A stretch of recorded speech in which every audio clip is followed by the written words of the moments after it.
La nuit tombe doucement sur Santa Barbara. Le ciel est clair, l'air sent l'océan, les palmiers se balancent comme des ombres calmes. Tout paraît paisible, presque figé dans une carte postale. Puis, sans prévenir, des éclairs rouges et bleus percent l'obscurité. Les gyrophares d'une voiture de patrouille peignent la façade blanche de la villa Lecati-Peri. Chaque flash fait danser les silhouettes des arbres sur les murs immaculés. La caméra du portail s'allume, un homme se tient juste devant la grille, droit comme un piquet. Il ne bouge pas, ne parle pas, ses yeux restent fixés sur les fenêtres éclairées du premier étage. À l'intérieur, Cathy ressent une vague de froid malgré la chaleur de l'été.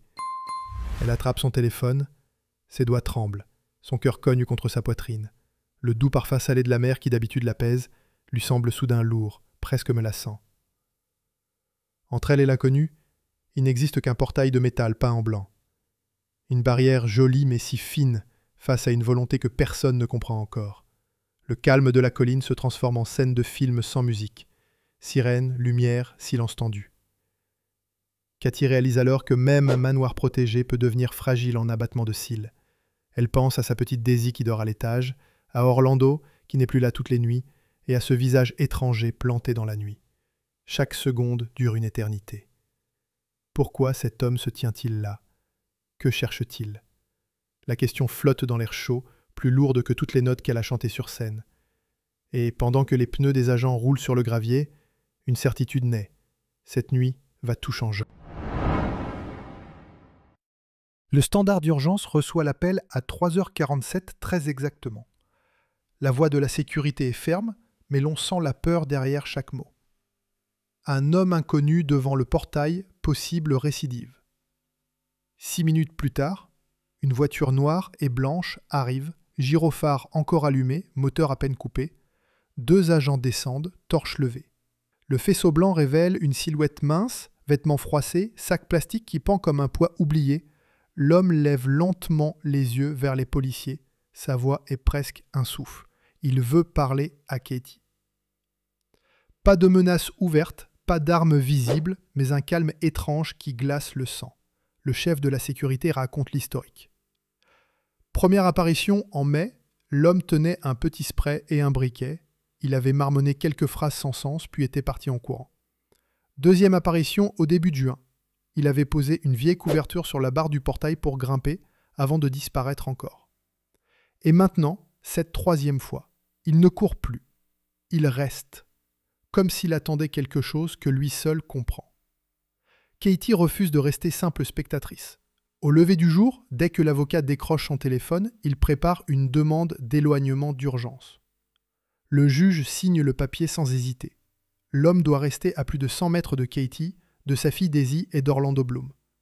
Un seul pas de plus et il sera arrêté tout de suite. Sur le papier, la règle est claire. Mais Katie sait qu'un simple document ne tient pas un esprit obstiné. Dans chaque couloir silencieux de la maison, le craquement du bois fait écho à la scène de la nuit. Le soleil se lève lentement sur le Pacifique, dorant les vagues, mais sous cette lumière dorée, une seule question obsède les fans, les voisins et l'équipe de sécurité. Qui est vraiment cet homme et jusqu'où ira-t-il pour franchir encore la ligne interdite? Il s'appelle Ross Elliott Hedrick. 43 ans, mince, cheveux bruns, barbe inégale. Les fichiers montrent qu'il n'a ni adresse stable, ni famille proche. Les voisins ne l'ont jamais vu avant ses visites. Il vit surtout dans des refuges, parfois dans sa voiture, quand il en trouve une. La première fois, en mai, il est arrivé avec un spray et un briquet. Il a parlé tout seul, a fixé la caméra, puis a pris la fuite quand la sécurité est sortie. Les agents l'ont retrouvé plus loin, l'ont posé quelques questions, puis l'ont relâché, faute de menaces claires. Il a disparu 2 semaines, comme si rien ne s'était passé. Début juin, Ross revient. Il déplie une vieille couverture et la pose sur la partie la plus basse du portail pour se hisser. La caméra le voit glisser, tomber, se relever, puis partir à pied d'un pas lent. Les gardes le suivent un instant, mais il s'éloigne sans résister. Encore une fois, il échappe à toute charge grave, car il n'a rien brisé, rien volé. Troisième visite, cette fois il ne court plus. Il reste debout, regard planté dans la lumière des fenêtres, sa bouche bouge à peine. Il murmure le prénom, Katie, comme une prière. Les agents l'arrêtent, mais il ne se laisse faire, calme comme une statue. Pourquoi revient-il? Cherche-t-il un contact, un autographe, ou quelque chose qui ne l'explique même pas à lui-même? Les psychologues de la police parlent souvent de fixation. Un visage vu à la télévision peut devenir pour certains une idée unique. Ross ne porte pas d'armes, ne crie pas, mais son obstination suffit à faire frissonner tout le voisinage. Car une barrière ne stoppe pas un esprit perdu dans son propre monde. Mais comment cet homme a-t-il pu s'approcher 3 fois d'un domaine aussi gardé? La propriété de Katie s'étend sur plusieurs hectares. De grands murs, des caméras, un portail en acier peint en blanc. Sur le papier, rien ne manque. Poste de garde, ronde de nuit, capteur de mouvement. Pourtant, Ross a trouvé un chemin. Lors de la deuxième visite, il a repéré un angle mort derrière un grand cyprès. La caméra la plus proche était légèrement masquée par les feuilles. En posant sa couverture sur la barre du portail, il a tenté de gagner quelques centimètres, juste assez pour voir l'autre côté. Une alarme s'est déclenchée trop tard. Le temps que la sécurité arrive, il était déjà hors de portée. La troisième nuit, il a suivi exactement le même tracé. Mais cette fois, la lampe d'un garde a mis du temps à pivoter. Ross a ainsi pu rester planté plusieurs minutes, assez pour être filmé, mais aussi assez pour figer l'image dans la tête de Katie. Un détail suffit. Un rond-point privé mal éclairé, une porte latérale rarement utilisée. Les experts rappellent que même les maisons les plus protégées ont des failles. En 2024, Dua Lipa a vu un homme grimper la clôture de son jardin de Los Angeles. Quelques mois plus tard, Ariana Grande a dû changer toutes ses serrures après une entrée forcée. Les caméras, les alarmes, les gardes, tout cela peut ralentir, mais jamais bloquer à 100%. Chaque nouveau cas pousse les célébrités à renforcer leurs murs, mais aussi leur peur. Car si un inconnu trouve un angle mort une fois, qui dit qu'un autre ne trouvera pas le suivant? Et pendant que les ingénieurs redessinent les plans de la propriété, Katie comprend que le vrai danger n'est pas seulement dehors. Il se glisse aussi dans l'esprit, à chaque craquement, à chaque ombre mal placée. Mais au-delà des murs et des caméras, c'est la vie même de Katie qui commence à vaciller. Katie connaît déjà ce frisson dans le dos.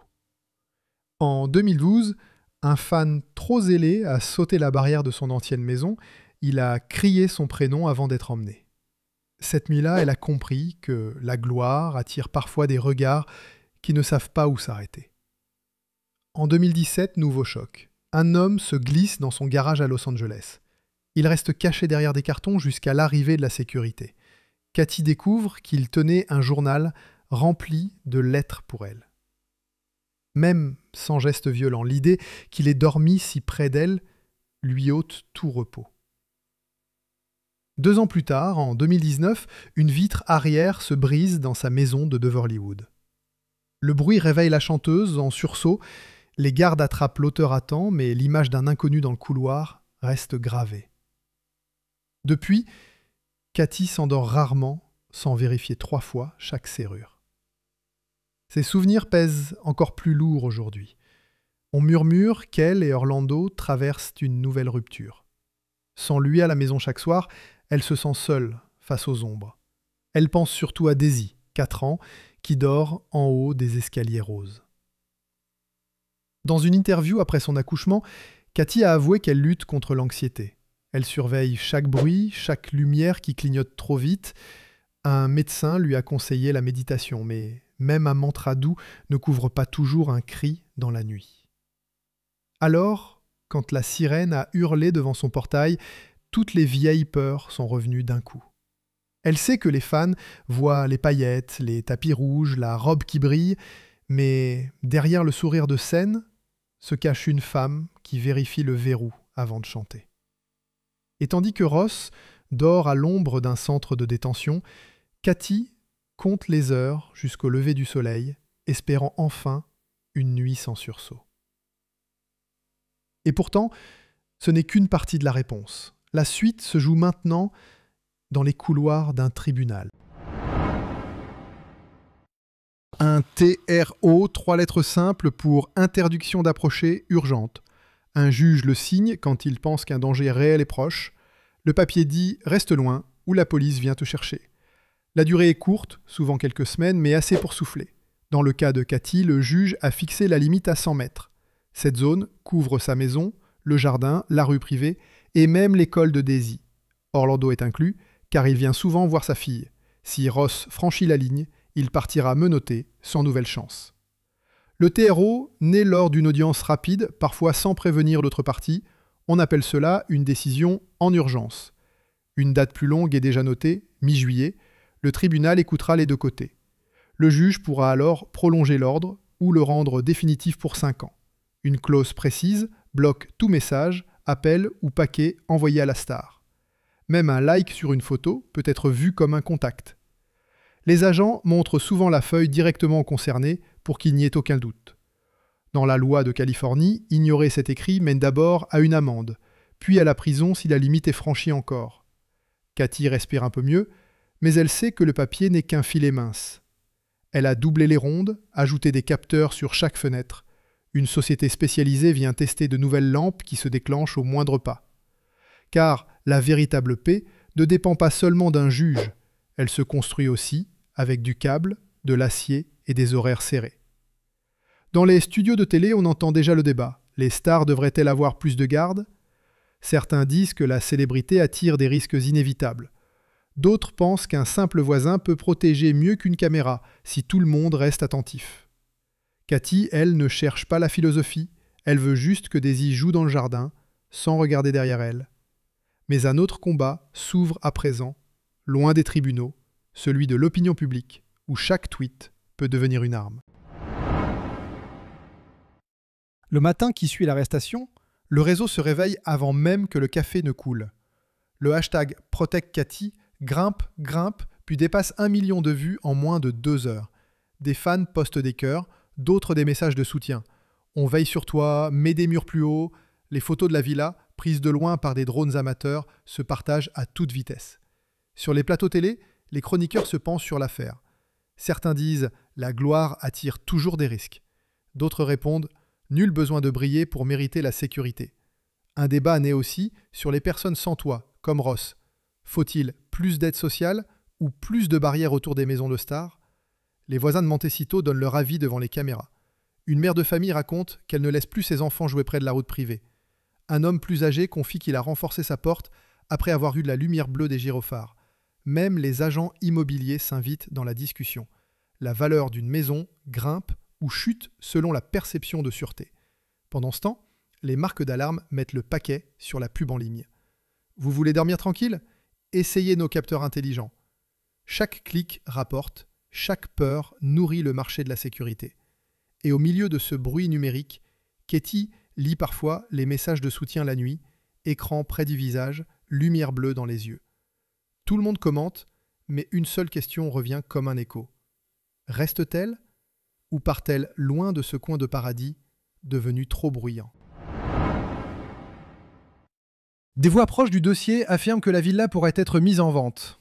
Des agents visitent déjà la propriété, carnet en main, mesurent chaque pièce, admirent la vue sur le Pacifique. Le prix dépasse l'imagination, mais le sentiment de paix n'a pas de chiffre fixe. Vendre, c'est couper un lien, mais aussi tourner une page lourde de blondes nuits sans sommeil. Pourtant, la tournée Lifetimes Tour continue. Cathy doit chanter à Chicago, puis à Berlin, avant de finir à Sydney. Chaque date voit les équipes de sécurité doublées, des contrôles plus longs, des couloirs réservés. Le public applaudit, souvent sans savoir que derrière le rideau, des gardes font 3 rondes au lieu d'une seule. Un plan B circule, Londres. Orlando y passe du temps pour le travail. La ville offre des rues étroites, moins de paparazzi, une porte cochère